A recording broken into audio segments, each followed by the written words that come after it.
رسول گرام وقار صلی اللہ تعالی علیہ وسلم کے پیارے دیوانوں، آج ہم نے اپنی موت کو بھلا دیا ہے اور ہم موت سے ڈرتے ہیں۔ ہم نے دنیا سے دل کو ایسا لگا لیا کہ ہمیں بس یوں لگتا ہے کہ اب ہمیں موت آنی نہیں ہے۔ لیکن یاد رکھنا، کل نفس ذائقۃ الموت، ہر نفس کو موت کا مزہ چکھنا ہے اور قبر میں جانا ہے۔ اب قبر میں ہمارا کیا حال ہوگا، اس کو تو سوچ کر جسم پر رونگٹے کھڑے ہو جاتے ہیں۔ لیکن کچھ لوگوں کے دل میں یہ بات اترتی نہیں کہ ہمیں مرنا ہے، اور وہ گناہ پہ گناہ کیے جاتے ہیں۔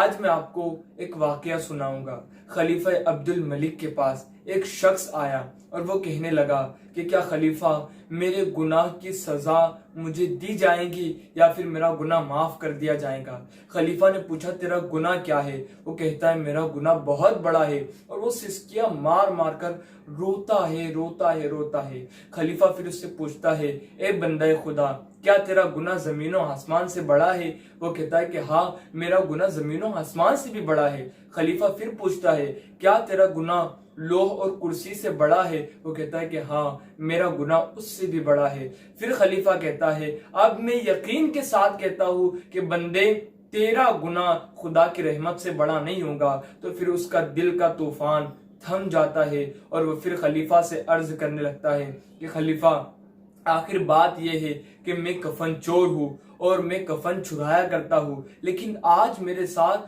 بہت عجیب واقعہ پیش آیا۔ ہوا یہ کہ جب میں پہلی قبر کے پاس گیا اور میں نے قبر کو کھودا تو میں کیا دیکھتا ہوں کہ جو مردہ اس قبر کے اندر لیٹا ہوا ہے اس کا چہرہ قبلے کی طرف سے ہٹ گیا، اس کا منہ قبلے کی طرف سے پھیر دیا گیا ہے۔ میں نے جیسے ہی منظر دیکھا تو میرے رونگٹے کھڑے ہو گئے اور میں تھوڑا پیچھے ہٹا۔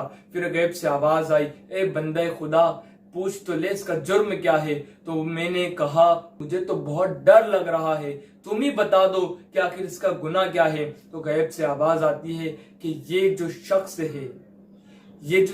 ہے نا، یہ شراب پیا کرتا تھا اور زنا کیا کرتا تھا، اس لیے اس کو یہ عذاب دیا گیا کہ اس کا چہرہ قبلے کی طرف سے پھینک دیا گیا ہے۔ آقا کریم علیہ السلام کے پیارے دیوانوں، سوچو ہم کو بھی جب قبر میں رکھا جائے گا اور اگر ہمارا بھی چہرہ قبلہ کی طرف سے پھیر دیا گیا تو پھر ہمارا کیا بنے گا؟ پھر وہ بندہ کہتا ہے کہ میں دوسری قبر کے پاس گیا، میں نے اس قبر کو کھودا تو اب تو اس سے بھی زیادہ بھیانک منظر تھا۔ اب میں دیکھتا ہوں کہ جو مردہ اندر لیٹا ہوا ہے اس کا چہرہ خنزیر کی سور پگ کی طرح ہو گیا۔ اللہ! پھر غیب سے آواز آئی کہ اس بندے کو جو عذاب دیا گیا ہے اس کی وجہ یہ ہے کہ یہ جھوٹی قسمیں کھایا کرتا تھا۔ اللہ اکبر! جھوٹی قسمیں کھایا کرتا تھا اور حرام مال کماتا تھا اور حرام مال کھاتا تھا، اس لیے اس کو یہ عذاب دیا گیا۔ اللہ اکبر! پھر جب میں تیسری قبر پر پہنچا، میں نے جب تیسری قبر کو کھودا تو اب میں کیا دیکھتا ہوں؟ اللہ اکبر! کہ اس کی زبان پیچھے گدھی کی طرف سے نکلی ہوئی ہے۔ اللہ اکبر! اور اس کے جسم پر جہنم کی کیلیں ٹھکی ہوئی ہے۔ پھر آواز آئی کہ یہ جو شخص ہے غیبت کیا کرتا تھا، چغلی کیا کرتا تھا اور آپس میں لوگوں کو لڑواتا تھا۔ پھر وہ کہتا ہے کہ میں آگے بڑھا اور میں نے چوتھی قبر کو کھودا تو اب میں کیا دیکھتا ہوں کہ جو چوتھی قبر کا حال ہے سب سے بھیانک ہے۔ اس قبر کے اندر جو مردہ ہے اس کو آگ میں الٹا پلٹا جا رہا ہے اور فرشتے جہنم کے ہتھیاروں سے اس کو مار رہے ہیں، اس کی ٹھکائی ہو رہی ہے۔ آواز آتی کہ یہ جو شخص ہے یہ نماز کے اندر سستی کرتا تھا اور رمضان کے روزوں میں سستی کیا کرتا تھا۔ آقا کریم علیہ السلام کے پیارے دیوانوں، سوچو ذرا، اگر ہمارا بھی ایسا حال ہو گیا تو ہمارا کیا بنے گا؟ کون مدد کرے گا ہماری؟ اللہ رحم کرے۔ پھر وہ کہتا ہے کہ میں آگے بڑھا اور میں نے پانچویں قبر کو کھودا تو اب میں کیا دیکھتا ہوں کہ اللہ اکبر! اس قبر کو کشادہ کر دیا گیا ہے، جہاں تک نظر جاتی ہے اس قبر کی حدیں کھل جاتی ہے اور بس کھلا منظر ہے، اور ایک شخص ہے نوجوان، اس کو تخت پر بٹھایا گیا ہے اور وہ تخت پر بیٹھا ہے اور اس کے لیے عیش و آرام کے سامان ہے، اس کو عذاب نہیں دیا جا رہا تھا۔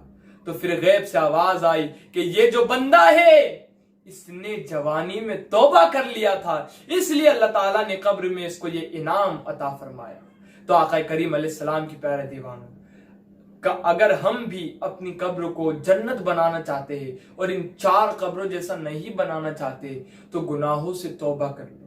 جوانی کی توبہ اللہ کو کتنی پسند ہے۔ ابھی ہم نے دیکھا کہ 5ویں قبر والے کے لیے اللہ تعالیٰ نے جنت کے سارے سامان مہیا کروا دیا، وہ تخت پر بیٹھا تھا۔ تو اگر ہم بھی اپنی قبر کو جنت بنانا چاہتے ہیں تو توبہ کرے، اللہ تعالیٰ ہم کو معاف فرما دے گا۔ واللہ اعلم عز وجل ورسولہ اعلم صلی اللہ تعالی علیہ وسلم۔